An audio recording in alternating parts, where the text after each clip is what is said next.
ഫെബ്രുവരി 12 അന്ത്യോക്യയിലെ വിശുദ്ധ malicious. അന്ത്യോക്യയിലെ malicious ഒരു പ്രധാന ആദ്യകാല ക്രിസ്ത്യൻ വിശുദ്ധനാണ്. അദ്ദേഹം ക്രിസ്തുമതത്തിലെ ഏറ്റവും വലുതും പുരാതനവുമായ സഭകളിൽ ഒന്നായ സിറിയൻ നഗരമായ അന്ത്യോക്യയുടെ ബിഷപ്പായി. 4-ാം നൂറ്റാണ്ടിൻ്റെ ആദ്യ പകുതിയിൽ അർമീനിയയിലെ മെലീറ്റിയയിലാണ് മെലീറ്റിയസ് ജനിച്ചത്. അദ്ദേഹം ഒരു പ്രമുഖനും സമ്പന്നവുമായ കുടുംബത്തിൽ ജനിച്ചു.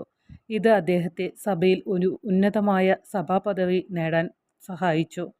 മെലീറ്റിയസിനെ സെബാസ്റ്റ്യ എന്ന ക്രിസ്ത്യൻ നഗരത്തിൻ്റെ ബിഷപ്പായി നിയമിച്ചു.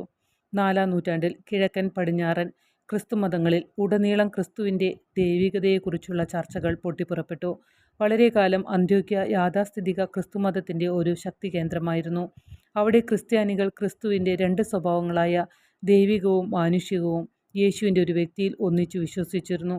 ആര്യനിസത്തിൻ്റെ ഉദയത്തെയും ആര്യൻ ക്രിസ്ത്യാനികളെ പിന്തുണച്ച പൗരസ്ത്യ ചക്രവർത്തിയായ കോൺസ്റ്റന്റൈനിയസ് രണ്ടാമനെയും മെലീഷ്യസ് ചെറുത്തു. ഈ തർക്കങ്ങൾക്കിടയിൽ പ്രധാനപ്പെട്ട ക്രിസ്ത്യൻ നഗരമായ അന്ത്യോക്യയെ വ്യത്യസ്ത ബിഷപ്പുമാർക്കിടയിൽ വലിച്ചിഴച്ചു. അന്ത്യോക്യയിലെ ജനങ്ങൾ സിംഹാസനത്തിനായി മത്സരിക്കുന്ന ഈ പാഷണ്ഡരായ ബിഷപ്പുമാർക്കിടയിൽ വിഭജിക്കപ്പെട്ടു. ഒടുവിൽ അവർ ഒരു യാഥാസ്ഥിതിക ക്രിസ്ത്യാനിയായിരുന്ന മെലീഷ്യസിനെ നിയമിച്ചു. പക്ഷേ അദ്ദേഹം പ്രധാനമായും ധാർമ്മിക ക്രിസ്തീയ ജീവിതത്തിലും ക്രിസ്തീയ കാരുണ്യ ജീവിതത്തിലും ശ്രദ്ധ കേന്ദ്രീകരിച്ചു. അന്ത്യോക്യയിലെ ഭിന്നിച്ച ജനങ്ങൾ അവരുടെ വിശുദ്ധ ബിഷപ്പിനെ ആരാധിക്കുകയും അദ്ദേഹത്തിൻ്റെ മാതൃക പിന്തുടരുകയും ചെയ്തു.